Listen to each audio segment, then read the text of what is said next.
Ay, magandang araw po sa ating mga katribya at welcome po sa aking YouTube channel. Kumusta na po kayong lahat? Ito ay patubig pa rin po tayo sa ating po kalamansi.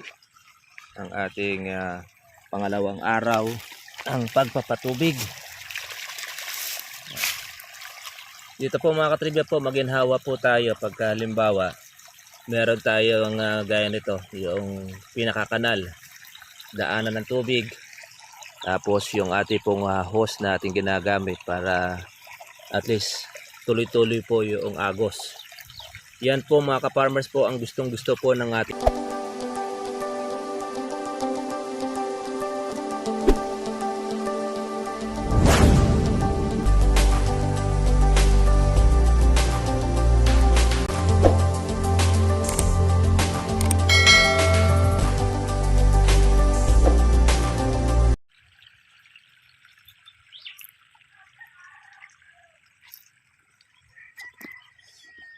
Ay, magandang araw po sa ating mga katribya at welcome po sa aking YouTube channel. Kumusta na po kayong lahat? Ito ay patubig pa rin po tayo sa ating po kalamansi. Ang ating pangalawang araw ang pagpapatubig. Dito po mga katribya po, maginhawa po tayo pagka halimbawa meron tayong gaya nito, yung pinakakanal, daanan ng tubig. Tapos yung ating pong hose na ating ginagamit para at least tuloy-tuloy po yung agos.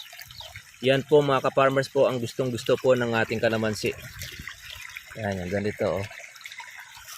Kahit na katagarawan mainit ng panahon, kailangan po talaga ng ganitong meron tayong supply po ng tubig para po sa ating kalamansi. Lalo na po ngayon mga katribya ay grabe.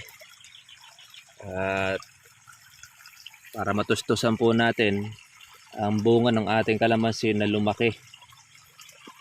Hindi kasi po mga katribya po makakalaki ang kalamansi natin kapag po wala po tayong source of water. Hindi po tayo pwede po yung lagay tayo ng abono, hindi rin po matutunaw. Lalo na po pagka ganyan. At saka hindi po yung dilig lang po ng dilig o yung tabo-tabo. Mas maganda po yung ganyan, paagos. Kaya lang, siyempre, dun sa ating po mga katribya na wala pong ganitong kalakas po ang kanilang pagkapatubig, naobligado talaga sila na magpabaon po ng tubo. Kasi yan po ang isa sa pangunahin pagka po tayo magkakalamansi.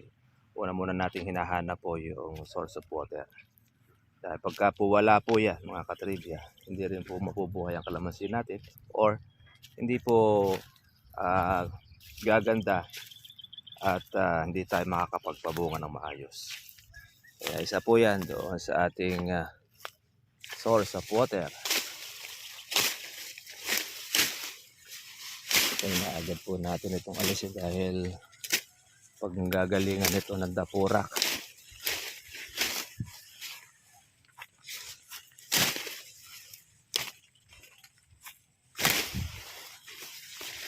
Dito lang po magtatago yung mga insekto. Kaya tayo ay mag-i-spray. Na kailangan nating alisin.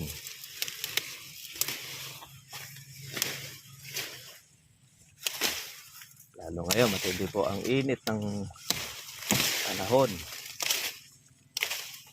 Ayan, yung mga lumilipad-lipad na white flies na yan eh.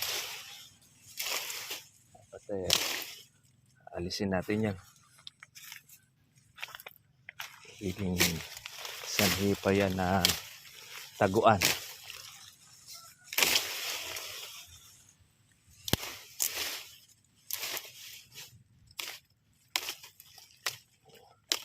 Tanggal naman natin ito eh. Tagal na uli ang tubo niya. Pati rin po yung mga ipil.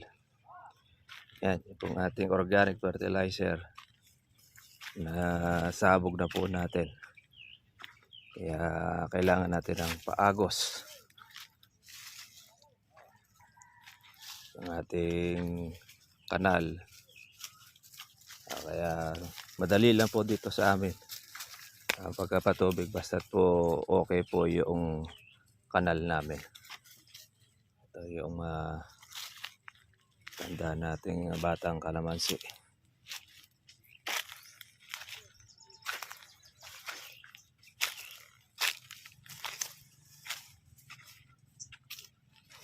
Ayan, tapos meron siyang harang. Ayan. Kaya solve po ang ating kalamansi kung meron siyang ating tubig.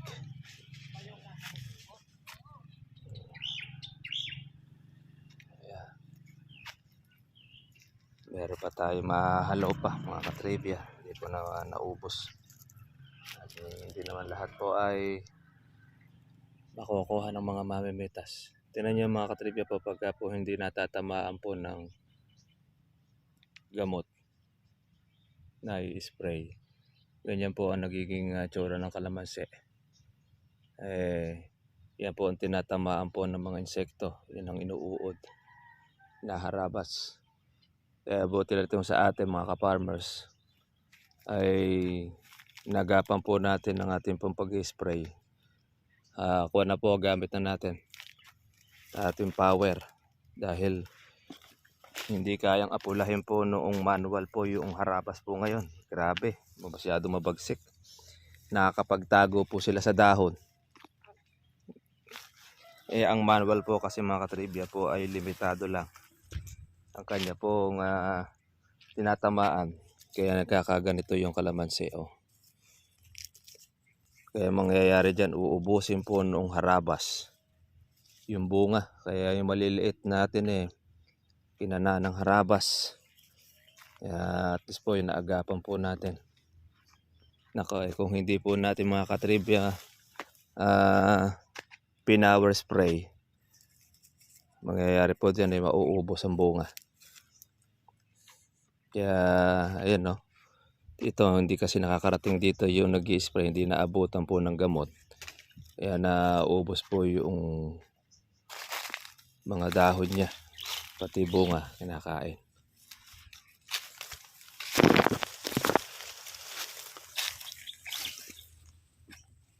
Lalaki na rin po ito. Halos lagpas na pong hulin kalamansi.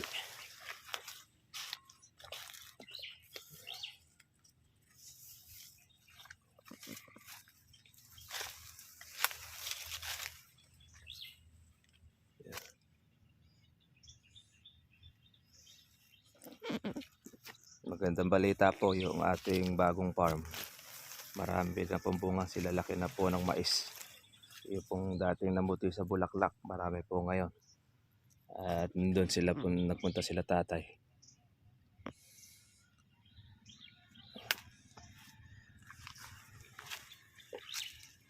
Lapit-lapit na rin po ang kwarito, itase. Mga 2 linggo pa.